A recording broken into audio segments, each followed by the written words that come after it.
పైకి కనిపించేదంతా నిజం కాదు అని చెప్పాలంటే ఈ ప్రపంచంలో ఉదాహరణగా చూపించాల్సింది పాకిస్తాన్నే. ఎందుకంటే మాకు ఉగ్రవాదులతో ఎలాంటి సంబంధం లేదని పైకి చెప్తుంది. కానీ ఉగ్రవాదులను తయారు చేసేది, పెంచి పోషించేది, భారత్ మీదికి ఉసిగొల్పేది పాకిస్తానే. పైకి మాత్రం సరిహద్దుల్లో కాల్పులు జరుపుతూ కవ్విస్తోంది, యుద్ధానికి సై అంటోంది. కాని గల్ఫ్ దేశాలను గడ్డం పట్టుకుని బతిమాలుకుంటోంది. భారత్ మాపైకి యుద్ధానికి రాకుండా చూడమని ప్రాధేయపడుతోంది. పైకి మాత్రం పదే పదే అణ్వాయుధాలున్నాయని తెగ బిల్డప్ ఇస్తోంది. కానీ అసలు నిజమేంటంటే పాకిస్తాన్ ప్రజలంతా ఆకలి కేకలు పెడుతున్నారు. పైకి కనిపించేదంతా నిజం కాదని చెప్పడానికి పాకిస్తానే తిరుగులేని ఉదాహరణ అనడానికి ఇలాంటి కారణాలు 100కి పైగా చెప్పొచ్చు. ఇప్పుడు తాజాగా పాకిస్తాన్ వ్యవహార శైలి అచ్చం అలానే ఉంది. ఒకవైపు యుద్ధ భయంతో వణికిపోతోంది, పైకి మాత్రం ఎప్పుడు యుద్ధం వచ్చినా మేం సిద్ధం అంటూ కవ్వింపు చర్యలు కంటిన్యూ చేస్తోంది. భారత్ను మరింత రెచ్చగొట్టేలా క్షిపణి పరీక్ష నిర్వహించింది పాక్ ఆర్మీ. ఉపరితలం నుంచి ఉపరితలానికి ప్రయోగించే అబ్దాలీ మిసైల్ని పరీక్షించింది. 450 కిలోమీటర్ల రేంజ్లోని లక్ష్యాలను ఛేదించగల బ్యాలిస్టిక్ మిసైల్ని టెస్ట్ చేసింది. అదే సమయంలో పిఓకేలో 1000 మదర్సాలను ఖాళీ చేయించారు పాక్ ఆర్మీ. కారణం యుద్ధ భయం. అలానే 2 నెలలకు సరిపడ ఆహారాన్ని నిల్వ చేసుకోమని పిఓకే ప్రజలను పాక్ అధికారులు ఆదేశించారు. అటు ప్రధాని నరేంద్ర మోదీ మరోసారి పాకిస్తాన్కి స్ట్రాంగ్ వార్నింగ్ ఇచ్చారు. ఉగ్రవాదులు ఎక్కడున్నా సరే వేటాడి తీరతామని పునరుద్ఘాటించారు. భారత్లో పర్యటిస్తున్న అంగోలా అధ్యక్షుడితో భేటీ అయిన ప్రధాని మోదీ ఉగ్రవాదులతో పాటు వారికి మద్దతిస్తున్న వారిపైన దృఢమైన నిర్మాణాత్మక చర్యలు చేపడతామని తేల్చి చెప్పారు. हम एक मत है कि आतंकवाद मानवता के लिए सबसे बड़ा खतरा है.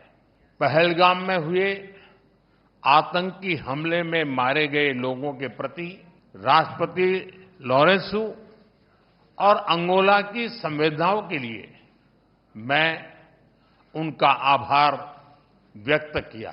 We are committed to take firm and decisive action against terrorists and those who support them.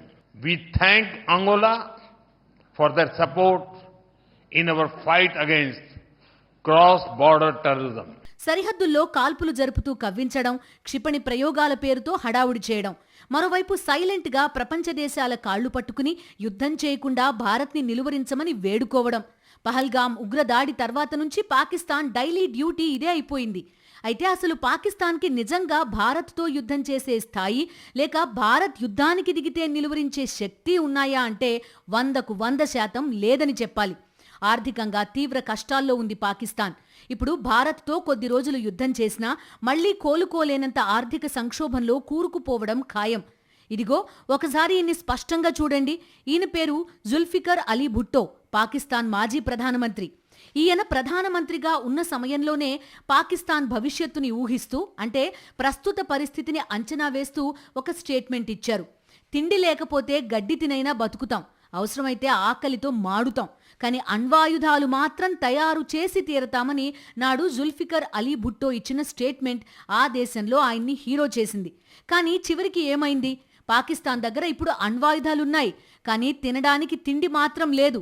అన్న వస్త్రాలకు దిక్కులేని ప్రజలు పాకిస్తాన్లో కోట్ల సంఖ్యలో ఉన్నారు. పాక్ ఆర్థిక వ్యవస్థ దివాళా అంచుకు చేరింది. అంతర్జాతీయ ద్రవ్యనిధి, చిరకాల మిత్రదేశం చైనా పుణ్యమా అని కొద్దిగా తెప్పరిల్లింది. కానీ ప్రమాదం ఇంకా పూర్తిగా తొలగిపోలేదు.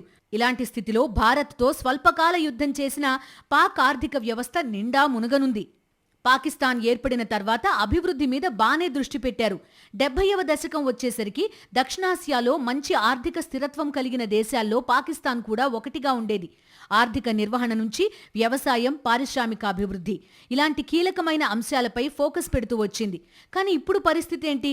దక్షిణాసియాలోనే అత్యంత పేద దేశాల్లో పాకిస్తాన్ ఒకటి. దుష్పరిపాలన, సైనిక నియంతలు, ఉగ్రవాదులను భుజానికెత్తుకోవడం, భారత్ మీద కుట్రలు చేయడం అన్నీ కలిసి పాకిస్తాన్ పరిస్థితిని అత్యంత ఘోరంగా మార్చేశాయి. అసలు ప్రస్తుతం పాకిస్తాన్ ఆర్థిక పరిస్థితి ఎంత ఘోరంగా ఉందో చెప్పడానికి ఒక చిన్న ఉదాహరణ చూద్దాం. ఇదిగో ఈయన పేరు అహసాన్ ఇక్బాల్, పాకిస్తాన్ ప్రణాళిక శాఖ మంత్రి. ఈయన ఈ మధ్య ఇచ్చిన స్టేట్మెంట్ ఏంటో తెలుసా? దేశ ప్రజలు టీ వినియోగాన్ని తగ్గించాలని. ఎందుకు తగ్గించాలో కూడా పాక్ మంత్రి గారే సెలవిచ్చారు. ప్రజల వినియోగానికి సరిపడా టీ పొడిని పండించలేరు. ఒకవేళ దిగుమతి చేసుకోవాలంటే అప్పు చేయాల్సి వస్తుంది. అది విషయం. దేశ ప్రజలకు అవసరమైన టీ పొడి అందుబాటులో ఉంచాలన్నా అప్పు కోసం వెళ్లాల్సిన దుస్థితిలో పాకిస్తాన్ ఉంది. ఇలాంటి స్థితిలో ఉండి భారత్తో ఎప్పుడైనా యుద్ధానికి సిద్ధమంటూ దిక్కుమాలిన స్టేట్మెంట్స్ ఇస్తూ ఉంటుంది. 2023లో పాకిస్తాన్లో ద్రవ్యోల్బణం రికార్డు స్థాయిలో 38.5% చేరింది. ఆర్థిక వ్యవస్థ తిరోగమనంలోకి వెళ్లిపోయింది. విదేశీ మారక నిల్వలు భారీగా $370 కోట్ల పడిపోయాయి. ఉగ్రవాదులకు నిధులు అందిస్తున్న కారణంగా FATF 5 ఏళ్లుగా పాకిస్తాన్ని గ్రే లిస్టులో పెట్టింది. దీంతో రుణాలు దొరకడం కష్టమైపోయింది. జీడీపీలో 70% ఆ దేశ అప్పులు చేరాయి. ఆదాయంలో 40-50% వడ్డీల చెల్లింపుకే సరిపోతోంది. దివాళా ముప్పు నుంచి రక్షించాలంటూ తాజాగా మరోసారి పాకిస్తాన్ IMFని ఆశ్రయించింది. ఇలా పాకిస్తాన్ IMFని ఆశ్రయించడం ఇది 25వసారి. ఇలా చెప్పుకుంటూ పోతే పాకిస్తాన్ దరిద్రం గురించి ఎంత చెప్పినా తక్కువే.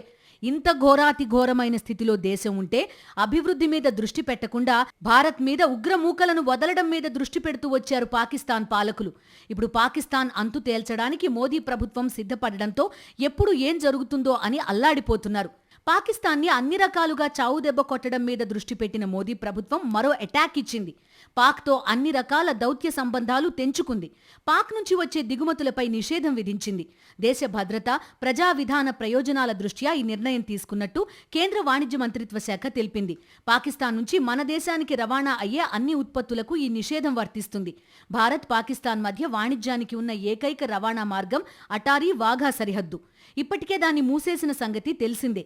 ఇక 2019లో పుల్వామా దాడి తర్వాత నుంచి దాయాదు నుంచి మనం చాలా వరకు దిగుమతులు తగ్గించుకున్నాం. పాక్ ఉత్పత్తులపై కేంద్రం 200% సుంకం విధించింది. కొన్ని రకాల ఫామా ఉత్పత్తులు, పండ్లు, నూనె గింజల వంటి వాటిని మాత్రమే దాయాది నుంచి దిగుమతి చేసుకుంటున్నాం. 2024-25 ఆర్థిక సంవత్సరంలో భారత్ నుంచి పాక్కు $447.65 మిలియన్ వస్తువులు ఎగుమతి కాగా అక్కడి నుంచి కేవలం $0.42 మిలియన్ ఉత్పత్తులను మాత్రమే దిగుమతి చేసుకున్నాం. ప్రపంచవ్యాప్తంగా భారత్ జరుపుతున్న వాణిజ్యంలో ఇది కేవలం 0.1% మాత్రమే. విలువ పరంగా ఈ వాణిజ్యం స్వల్పమే అయినప్పటికీ పాక్లోని కొన్ని పరిశ్రమలు భారత్కు చేసే ఎగుమతులపైనే ఆర్థికంగా ఆధారపడుతున్నాయి. ఆర్గానిక్ కెమికల్స్, ప్లాస్టిక్స్, విలువైన లోహ సమ్మేళనాలు, మినరల్ ఫ్యూయల్స్, నూనె ఉత్పత్తులు, కొన్ని రకాల పిండి పదార్థాలు, బంకా, ఎంజైమ్స్, వర్ణద్రవ్యాలు, మసాలా దినుసులు వంటివి దిగుమతి చేసుకునే వస్తువుల్లో ఉన్నాయి. ఇప్పుడు భారత్ వాటిపై నిషేధం విధించడంతో పాక్లో ఆయా రంగాల పరిశ్రమలు కుదేలయ్యే అవకాశం ఉంది. పాక్ దిగుమతులపై నిషేధం విధించడం మాత్రమే కాదు, పాకిస్తాన్తో సముద్ర రవాణా మార్గాన్ని కూడా భారత్ మూసేసింది.